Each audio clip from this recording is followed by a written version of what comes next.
The enhancements to CareShield Life are timely as we approach a super-age society in 2026.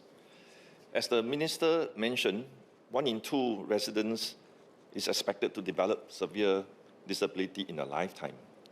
The caregiving needs will increase given smaller families shouldering the burden of caregiving and long-term care costs rising faster than general inflation. In Jalan Kayu and beyond, I've met families struggling to balance between caregiving, work, and the cost of care. Expenses for helpers and nursing homes can run into thousands per month. Even with subsidies, many middle-income households feel the strain.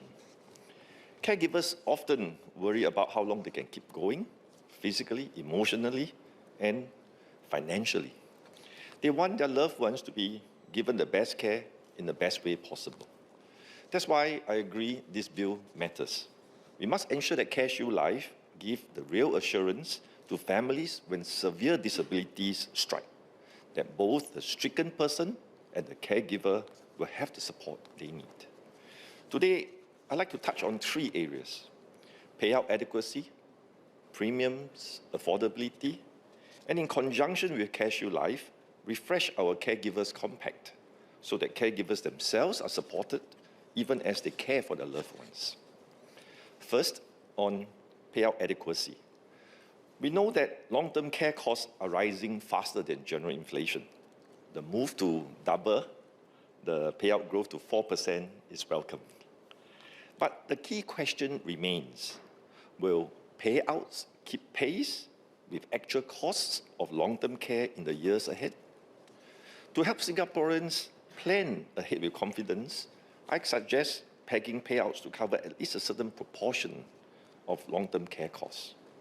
In other words, make the payout percentages to the estimated long-term care costs clearer.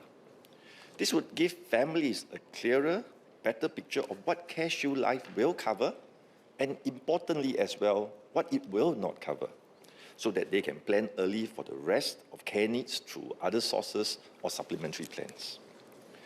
I also seek clarity on the stopping of payout growth after age 67 or when claims are made, once claims are made.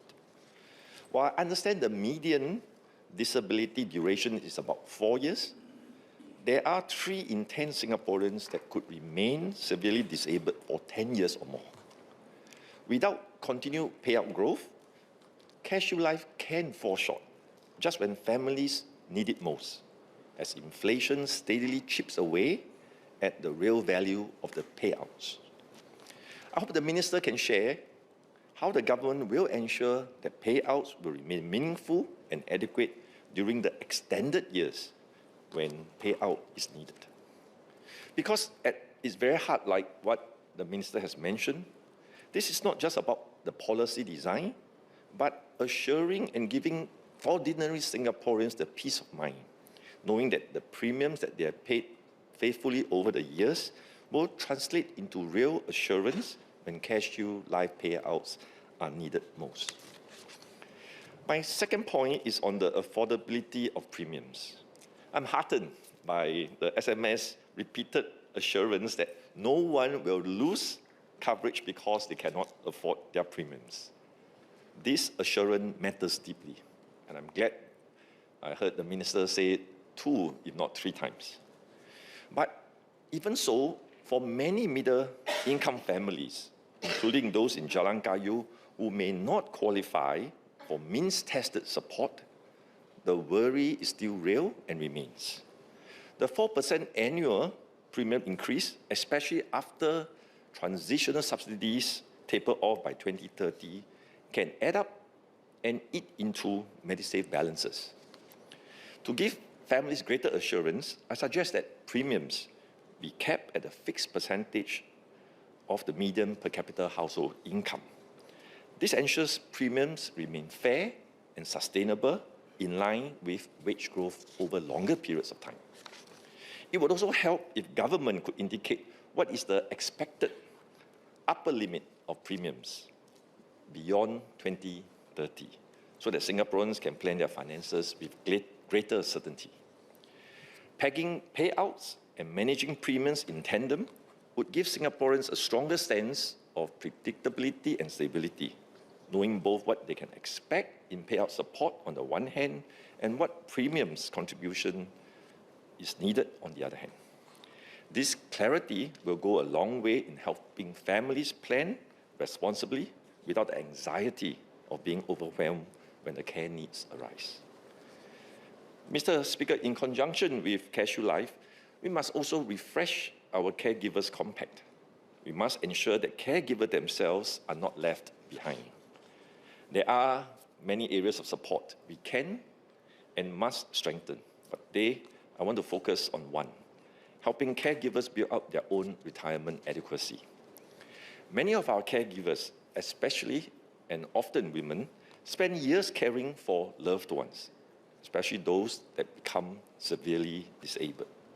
Many make the difficult decision to leave the workforce. As a result, they may have smaller CPF balances and savings. Later in life, they may well struggle to afford the long-term care they themselves need. We must not let those who provided care in their younger years go without care in their own old age. I urge the government to consider providing CPF top-ups to primary caregivers who lack retirement savings due to caregiving. This would go some ways in giving them assurance that even as they care for others, they too will be cared for in turn. Mr. Speaker, it's timely to review the Caregiver Support Action Plan, which was launched 5 years ago. I hope the government can refresh the action plan to better recognize caregiver sacrifices, strengthen the ecosystem around them, and help them care for both their loved ones and in time for themselves. Mr. Speaker, in Chinese, please. 我们身边的年长者默默付出，把我们养育成人。如今我们已经成长，更应该饮水思源，守护他们的晚年。终身护保计划是我国长期护理的重要支柱。在强化这项计划的同时，我们必须确保它真正惠及所需之人。我们可以从3方面着手：一，给付金额至少覆盖长期看护费用的一定比例，让家庭能提前规划，未雨绸缪；二，保费应该维持在可负担水平，例如设定上限为人均家庭收入中位数的一定比率，以确保公平和可持续。